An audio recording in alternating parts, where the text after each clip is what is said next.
اللهم إني أعوذ بك بعفوك من عقوبتك وأعوذ برضاك من سخطك وأعوذ بك منك اللهم لا أحصي ثناء عليك أنت كما أثنيت على نفسك صدق الله وصدق رسوله النبي الكريم ونحن على ذلك من الشاهدين والشاكرين والحمد لله رب العالمين اللهم صل على سيدنا محمد النبي الأمي وعلى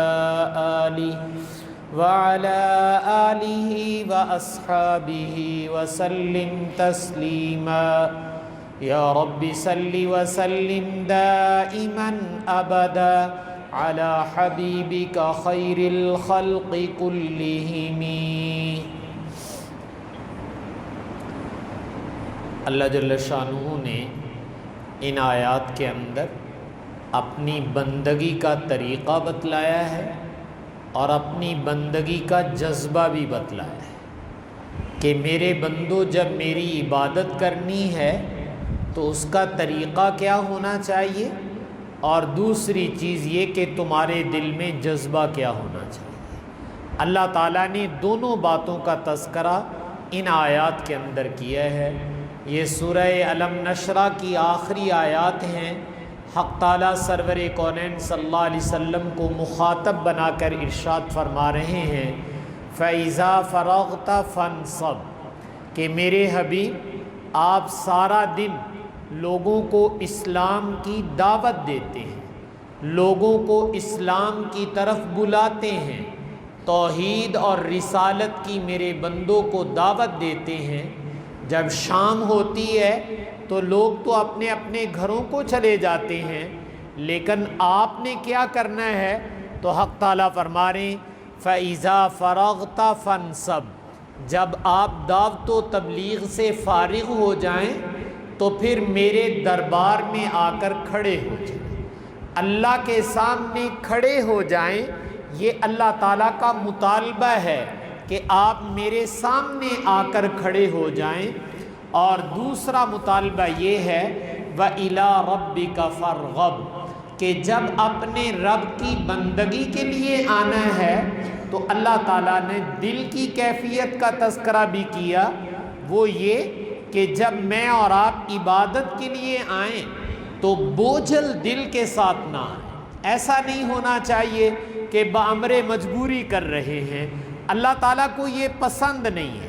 اللہ تعالیٰ فرماتے کہ میری عبادت کے لیے جب آؤ فرغب، تو رغبت اور شوق کے ساتھ آؤ، چاہت کے ساتھ آؤ۔ اللہ تعالیٰ تمہاری رغبت، تمہارے شوق اور تمہاری چاہت کو دیکھنا چاہتے ہیں۔ تو رسول پاک صلی اللہ علیہ وسلم کو مخاطب بنا کر میں نے کہا یہ دو باتیں کہی ہیں، ایک اپنے دربار میں کھڑے ہونے کا حکم دیا ہے، اور کھڑے ہونے میں دو کیفیتیں ہیں، ایک تھکاوٹ کی کیفیت اور دوسرا ہے اللہ کے سامنے طویل قیام کی کیفیت، کہ اللہ کے سامنے جب ہاتھ باندھ کے کھڑے ہو تو یوں لگے کہ جیسے یہ کھڑا ہی رہے گا۔ تو یہ میں نے کہا ظاہری کیفیت بھی ہے، اور جو باطنی کیفیت ہے وہ بھی اللہ تعالیٰ نے بیان کی ہے وَإِلَىٰ رَبِّكَ فَارْغَب، کہ اپنے رب کے دربار میں جب آؤ تو رغبت اور چاہت کے ساتھ آیا کرو۔ آپ صلی اللہ علیہ وسلم تو بڑی رغبت اور چاہت کے ساتھ ہی آتے تھے، اور آپ تو اللہ کے دربار میں کھڑے بھی ایسے ہی ہوتے تھے۔ آپ لوگ احادیث میں سنتے رہتے ہیں کہ آپ صلی اللہ علیہ وسلم اتنا لمبا قیام فرماتے تھے کہ آپ کے پاؤں مبارک سوج جایا کرتے تھے، اتنی دیر رات کو اللہ کے سامنے کھڑے رہتے کہ پاؤں پر سوزش ہو جاتی تھی۔ تو یقیناً یہ فن سب پر عمل تھا کہ اللہ کے سامنے کیسے کھڑا ہونا ہے۔ دوسری چیز جسے میں نے رغبت کہا ہے، چاہت کہا ہے، یہ بھی قربان جائیں رسول پاک صلی اللہ علیہ وسلم نے اپنے عمل سے کر کے دکھائی کہ رغبت اور چاہت کسے کہتے ہیں۔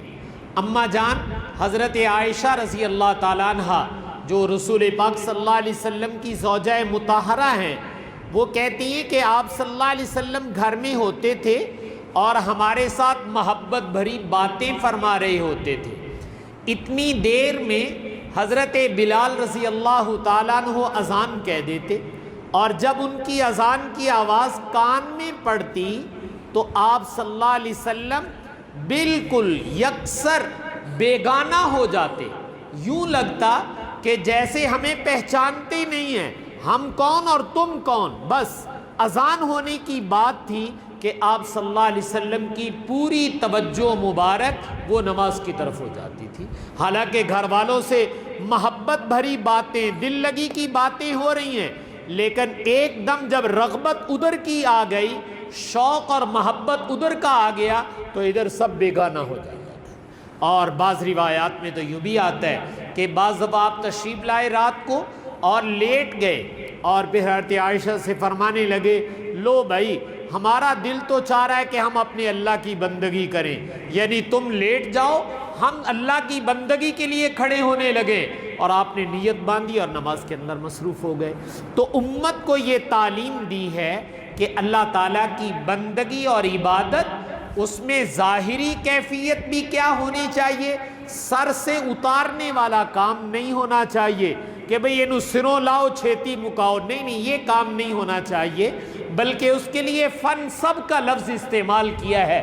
اور دوسرا یہ کہ باطنی اور قلبی کیفیت کیا ہونی چاہیے، اس کے لیے فرغب کا لفظ استعمال کیا ہے۔ تو رغبت اور چاہت کے ساتھ اللہ تعالیٰ کی عبادت کی طرف آنا، یہ اللہ تعالیٰ کا اپنے بندوں سے تقاضا ہے۔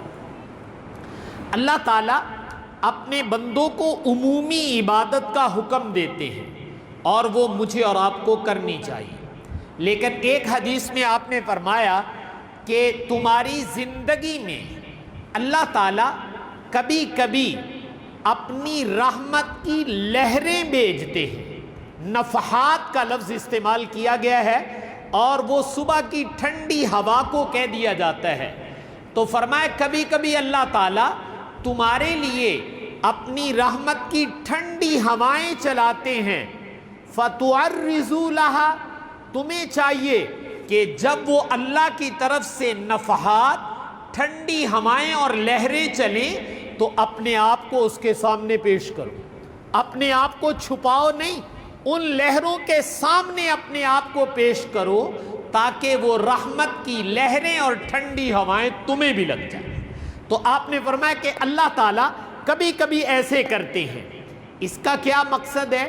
تو بھائیو، اس کو کہتے ہیں اللہ تعالیٰ کبھی کبھی عبادات کے کوئی خاص مواقع عطا فرماتے ہیں، جس میں اللہ تعالیٰ کی رحمت عمومی طور پر ہوتی ہے، اور اللہ تعالیٰ اس کو ٹھنڈی ہواؤں کی طرح چلاتے ہیں کہ میرے بندے ان کو کسی نہ کسی طریقے سے یہ پہنچ جائے۔ اور رسول پاک صلی اللہ علیہ وسلم نے ترغیب دی، فَتُعَرِّضُوا لَهَا، تم اپنے آپ کو میاں اس ہوا کے سامنے پیش کر دو، تاکہ اللہ کی رحمت کی وہ ٹھنڈی لہر تمہیں بھی لگ جانی چاہیے۔ تو میں نے عرض کیا کہ اللہ تعالیٰ کبھی کبھی خاص مواقع بھی عطا فرماتے ہیں، جیسے تہجد کا وقت اللہ تعالیٰ کی اس وقت ٹھنڈی ہوائیں یعنی رحمت کی لہریں چل رہی ہیں، اللہ تعالیٰ نے یومیہ تہجد کا وقت اس کے لیے بنا دیا۔ اسی طریقے سے رمضان اللہ تعالیٰ نے پورا کا پورا ایسا بنا دیا۔ حدیث میں آتا ہے رسول پاک صلی اللہ علیہ وسلم نے ارشاد فرمایا کہ جس نے 5 راتوں کی عبادت کا اہتمام کیا، اس کے لیے جنت واجب ہو گئی، یعنی نفحات ہیں جس میں اللہ کی وہ ٹھنڈی لہریں چل رہی ہیں۔ پھر آپ نے فرمایا بتاؤں وہ 5 راتیں کون سی ہیں؟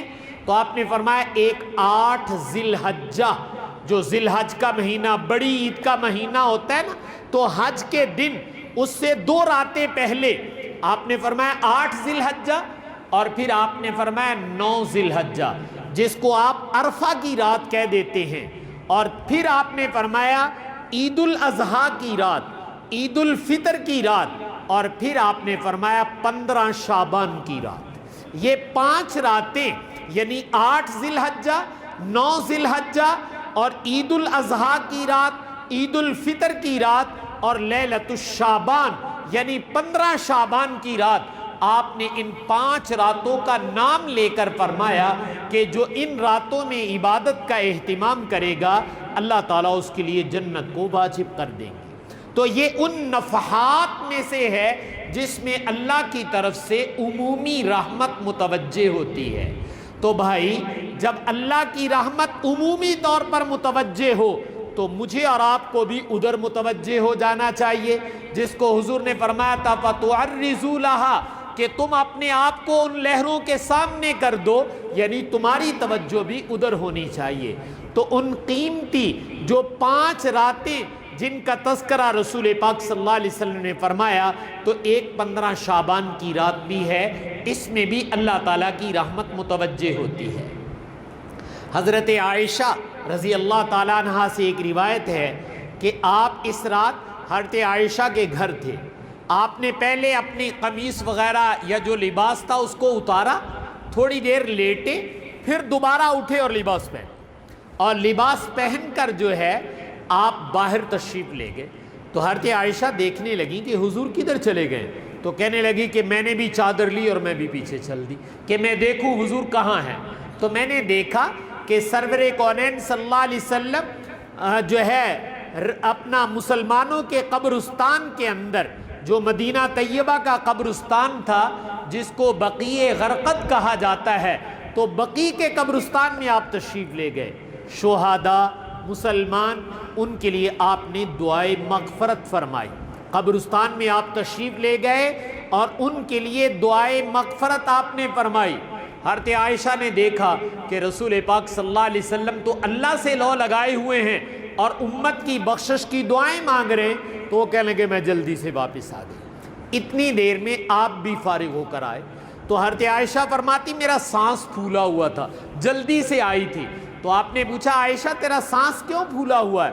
عرض کیا یا رسول اللہ میں آپ کے پیچھے گئی تھی دیکھنے کے لیے، تو جلدی سے واپس آئی ہوں، سانس پھول گیا ہے۔ تو آپ نے پھر ارشاد فرمایا عائشہ تجھے پتہ ہے آج کی رات کون سی ہے؟ تو پھر آپ نے فرمایا کہ آج کی رات یہ اللہ کی عمومی رحمتیں، جس کو میں نے عرض کیا تھا نفحات، اللہ تعالیٰ اپنی رحمت کی عمومی ہوائیں چلاتے ہیں۔ تو فرمایا آج کی رات اللہ تعالیٰ میری امت میں اتنی بخشش فرماتے ہیں کہ آپ نے ایک قبیلے کا نام لیا، بنو کلب، مدینہ طیبہ کا بہت بڑا قبیلہ تھا، اور ان لوگوں کے ہاں بھیڑ بکریاں پالنے کا عام رواج تھا، یہی ان کی تجارت ہوتی تھی۔ تو آپ نے فرمایا کہ بنو کلب کی بکریاں، جانور، ان کے جسم پر جتنے بال ہیں ان بالوں کی تعداد کے برابر اللہ تعالیٰ میری امت کی آج کی رات مغفرت فرمائیں گے، جہنم سے خلاصی عطا فرمائیں گے۔ تو آپ نے فرمایا آج کی رات تجھے پتہ ہے اتنی اللہ تعالیٰ کی رحمت برسے گی کہ بنو کلب کی بکریوں کے بال کے برابر اللہ تعالیٰ میری امت کی مغفرت فرمائیں گے۔ یہ آپ صلی اللہ علیہ وسلم نے حضرت عائشہ کو فرمایا، اور پھر فرمایا عائشہ آج کی رات اللہ تعالیٰ پوری رات، عام راتوں میں تہجد کے وقت یہ اعلان ہوتا ہے، اور آج کی رات آپ نے فرمایا اللہ پوری رات اعلان کرتے ہیں حل من مستغفر، کہ ہے کوئی جو مغفرت طلب کرنے والا ہو، فاغفر لہ، میں اس کو بخش دوں، ہے کوئی رزق طلب کرنے والا کہ میں اس کو رزق دوں، ہے کوئی مصیبت زدہ میں اس کو عافیت دوں۔ اور اس طرح آپ نے اور باتیں بھی فرمائیں کہ آج کی رات اللہ تعالیٰ یہ اعلان کر رہے ہیں کہ کوئی مغفرت طلب کرنے والا، کوئی رزق طلب کرنے والا، کوئی مصیبت سے عافیت طلب کرنے والا ہو تو میں یہ نعمتیں دینے کے لیے تیار ہوں۔ اللہ تعالیٰ پوری رات یہ اعلان فرماتے رہتے ہیں۔ یقیناً بھائیو دینے والی ذات تو اعلان کر رہی ہو اور میں اور آپ خواب غفلت میں ہوں، یہ زیب نہیں دیتا ہے۔ حضرت علی رضی اللہ تعالیٰ عنہ سے ایک روایت ہے، فرمایا کہ میں نے رسول پاک صلی اللہ علیہ وسلم کو سنا کہ آپ سجدے میں سر رکھے ہوئے تھے اور اللہ تعالیٰ سے یہ دعا مانگ رہے تھے، اللہم انی اعوذ بعفوک من عقابک، اے اللہ میں تیری پناہ میں آتا ہوں تیری معافی کے ذریعے سے تیری پکڑ اور سزا سے، میں تیری پکڑ اور سزا سے بچ جاؤں، میں تیری پناہ میں آتا ہوں تو اپنے عفو و کرم کے ذریعے سے مجھے اپنی پناہ میں لے لے کہ میں تیری سزا سے بچ جاؤں، تیری پکڑ سے بچ جاؤں۔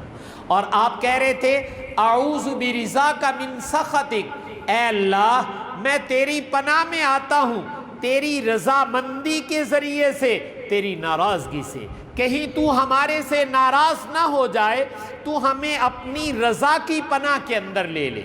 اعوذ بک منک، یا اللہ میں آپ ہی کی پناہ میں آتا ہوں آپ کی پکڑ سے، کہ میں آپ کی پکڑ میں آ جاؤں، میں اس سے پہلے آپ کی پناہ میں آتا ہوں۔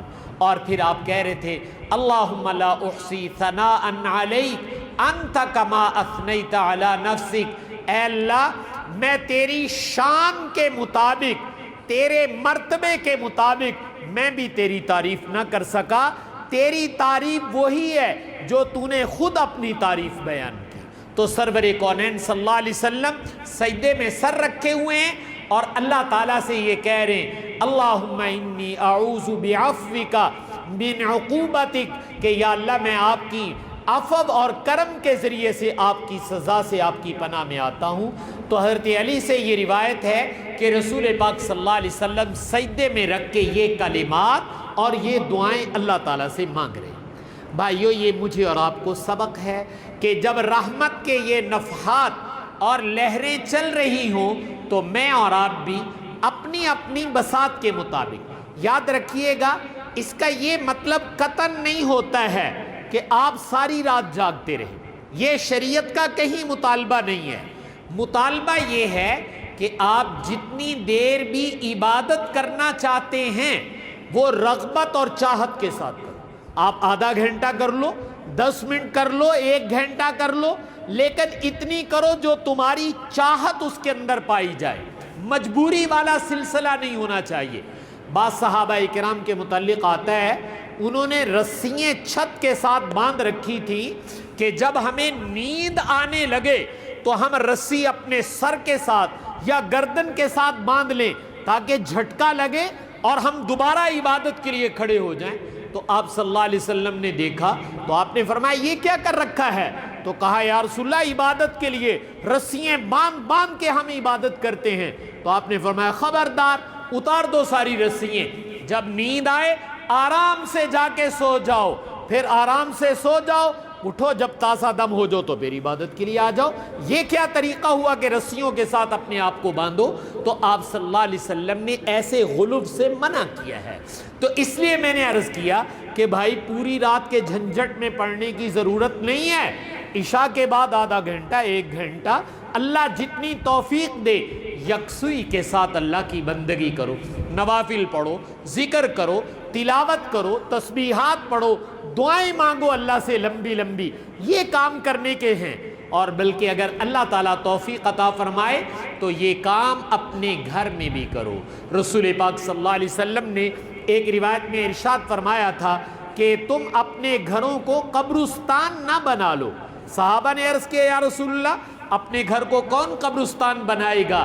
آپ نے فرمایا اگر تم اپنے گھر میں اللہ کا ذکر عبادت نہیں کرتے ہو تو اس کا مطلب یہ کہ تم نے اپنے گھر کو قبرستان بنایا ہوا ہے۔ اس لیے اپنے گھر میں بھی عبادت کا ذوق ہونا چاہیے، نوافل گھروں میں پڑھے جائیں۔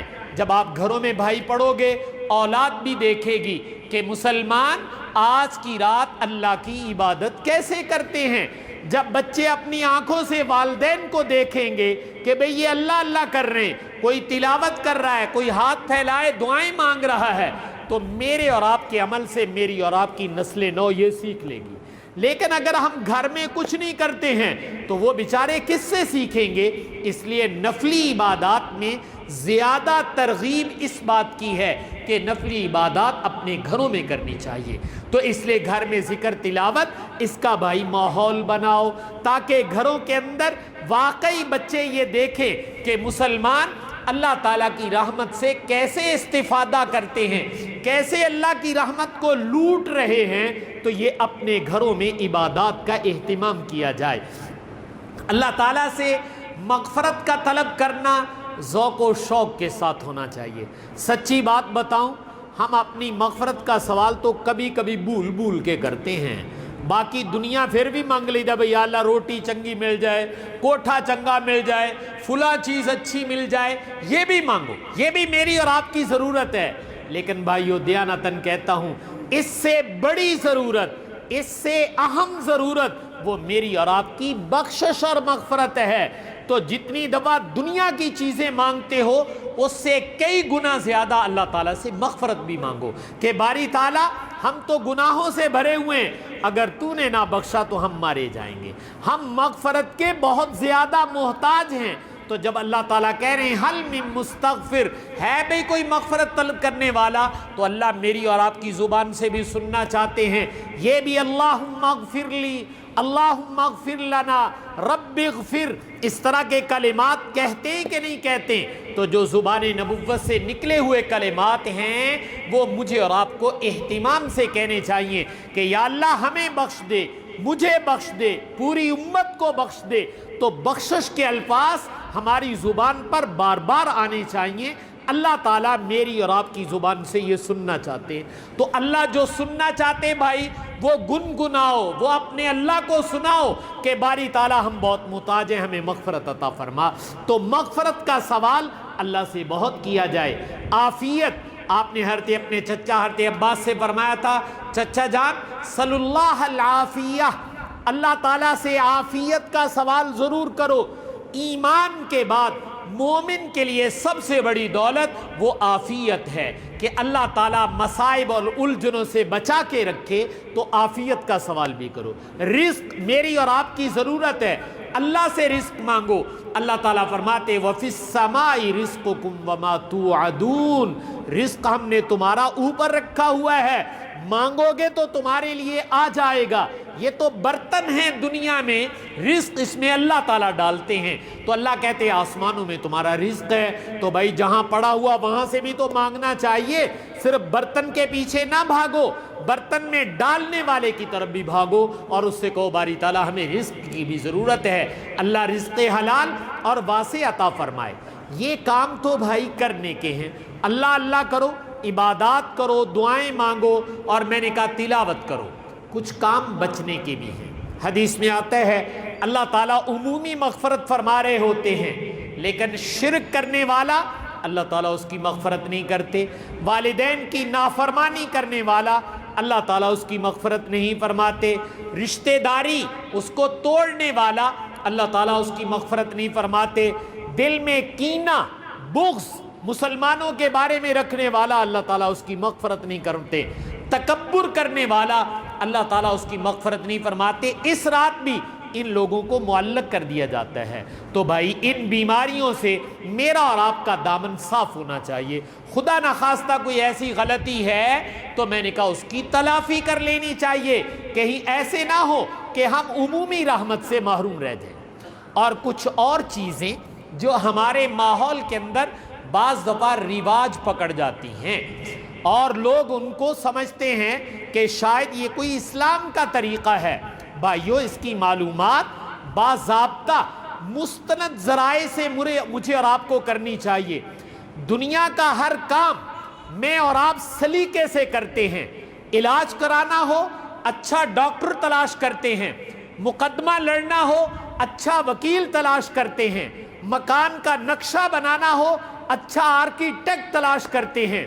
لیکن جب دین کا مسئلہ آتا ہے تو جہاں سے میں اور آپ سن لیتے اسی کو دین سمجھ کے کر دیتے ہیں۔ بھائی اللہ کے لیے دین کو اتنا لاوارث نہ بناؤ، دین کو بھی باضابطہ کسی سے سیکھو، مستند ذرائع سے سیکھو۔ یہ صرف میڈیا اس کام کے لیے نہیں رہ گیا ہے، علاج تو میڈیا سے نہیں کرتے، مقدمہ تو میڈیا سے نہیں کرتے ہو، اور دین یہ سمجھتے ہو کہ صاحب فیس بک آن کرو اور اس سے دین سیکھ لو۔ یہ طریقہ دین سیکھنے کا نہیں ہے۔ دین باضابطہ اہل دین سے سیکھنا چاہیے۔ ایک بات کہہ دیتا ہوں، اللہ کرے سمجھ میں آ جائے۔ دین کے اندر دو چیزیں ہیں، یاد رکھنا۔ ایک الفاظ نبوت ہیں جو آپ دین کے مسائل ہیں، دوسری ہیں کیفیات نبوت، میرے نبی کے دل کے جذبات اور کیفیات۔ وہ نبی پاک سے دونوں چیزیں منتقل ہوئی ہیں۔ امت نے اپنے نبی کے الفاظ بھی محفوظ کیے ہیں، اپنے نبی کی کیفیات اور جذبات بھی محسوس کیے ہیں۔ جس کو آپ خشیت کہتے ہیں، محبت کہتے ہیں اللہ تعالیٰ کی، رضا بالقضا کہتے ہیں، جب ہم باضابطہ کسی سے سیکھیں گے الفاظ نبوت بھی ملیں گے، کیفیات نبوت بھی ملیں گی، اور اگر باضابطہ نہیں سیکھو گے تو یاد رکھنا کسی جھنجھٹ میں مبتلا ہو جاؤ گے۔ تو میں نے عرض کیا کہ کچھ چیزیں خرافات اس رات ہمارے ماحول میں بہت کی جاتی ہیں۔ آپ دیکھتے ہیں بعض مسلمان جن بیچاروں کو علم نہیں ہے وہ چراغاں بہت کرتے ہیں، اور چراغاں کرنے کو سمجھتے کہ شاید یہ بھی کوئی عبادت ہے، حالانکہ یہ کوئی مسلمانوں کے ہاں عبادت نہیں ہے، یہ تو بھائی فضول خرچی ہے۔ اور فضول خرچی کے بارے میں اللہ تعالیٰ خود فرما رہے ان المبذرین کانوا اخوان الشیاطین، جو فضول خرچی کرنے والے ہیں یہ شیطان کے بھائی ہیں۔ تو آج کی رات کہیں ہم ایسا کام نہ کریں جس سے ہم شیطان کے بھائی بن جائیں۔ ایسے ہمارے ہاں طرح طرح کی چیزیں، آتش بازی، اس کے نئے سے نئے ڈیزائن وہ کیے جاتے ہیں، اور بچے اور نوجوان اس میں ملوث ہو جاتے ہیں۔ تو بھائی یہ آتش پرستی، ہم خدا پرست ہیں، ہم کوئی آگ کی پوجا کرنے والے نعوذ باللہ مجوسی تو نہیں ہیں۔ یہ تو مجوسیوں کا طریقہ ہے، جو آگ کی پوجا پاٹ کرنے والے وہ اس طرح کے کام کرتے تھے۔ تو مسلمان وہ مجوسیوں والا کام بھی نہ کرے، وہ فضول خرچی بھی نہ کرے۔ جو اپنے پیسے ان جگہوں میں ضائع کیے جا رہے ہیں وہ اللہ کے راستے میں صدقہ کرو، کسی غریب پروری کرو، کسی اچھی جگہ پر صدقہ جاریہ کرو۔ تو میں نے کہا یہ جو خرافات ہیں یہ ہمیں اللہ کی رحمت سے دور کر دیں گے۔ یاد رکھیے گا یہ تو اللہ کی رحمت کے قرب کا ذریعہ تھا رات، اور ہم اس طرح کی خرافات میں کھو کر اللہ کی رحمت سے دور ہو جاتے ہیں۔ ایک کام وہ بھی ہمارا کلچر اور روایت بن گئی، وہ یہ کہ جب یہ رات آتی ہے تو گھروں میں کھانوں کا بڑا اہتمام کیا جاتا ہے کہ جناب فلاں حلوہ بناؤ، یہ بناؤ، فلاں بناؤ۔ تو بھائی جو کھانے پینے کے چکر میں ہوگا وہ اللہ اللہ کہاں کرے گا؟ جس کا پیٹ اتنا بھرا ہوا ہوگا وہ کہاں اللہ اللہ کرے گا؟ اس لیے برائے کرم اپنی خواتین پہ یہ برڈن مت ڈالیے، معمول کے مطابق کھانا کھائیے اور اللہ کی عبادت کے لیے کمر بستہ ہو جائیے۔ یہ بھی کوئی دین کے شاعر میں سے نہیں ہے کہ اس رات میں فلاں ڈش پکنی چاہیے، ایسا کوئی اسلام میں تصور نہیں ہے۔ تو اس لیے نہ کھانے پینے کے پیچھے بھاگو بھائی، اور نہ فضول خرچی چراغاں کرو، اور نہ آتش بازی کرو۔ یہ سب کے سب مسلمانوں کی روایات نہیں ہیں، یہ غلط لوگوں کی روایات ہیں، ان سے بچو۔ نوافل پڑھو، ذکر کرو، تلاوت کرو، دعا مانگو۔ سچی بات کہتا ہوں کہ جب ہم دعا کے لیے ہاتھ اٹھاتے نا 2 منٹ دعا کر کے اپنی دعا مک جاندی ہے، پھر کہنے ہون کی منگی ہے مولوی صاحب ہر شے مک گئی۔ اس کا مطلب یہ ہے کہ مجھے اللہ سے گھنٹوں گھنٹے مانگنے کی عادت نہیں ہے۔ ارے بھائیو، جس نبی کا کلمہ پڑھتے ہو آپ نے میدان عرفات میں ایک نہیں کئی گھنٹے مسلسل امت کے لیے دعا مانگی، امت کو بتلایا ہے کہ اللہ سے جب مانگنے بیٹھو تو بس گھنٹوں گھنٹے مانگتے چلے جاؤ تاکہ مالک خوش ہو۔